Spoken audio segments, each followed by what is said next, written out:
जामवंत ने वचन सुनाए, हनुमान के हृदय भाए।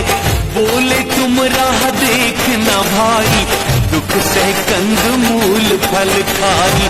जब तक आऊं न मैया को देख, होगा काम मन हर्ष विशेष।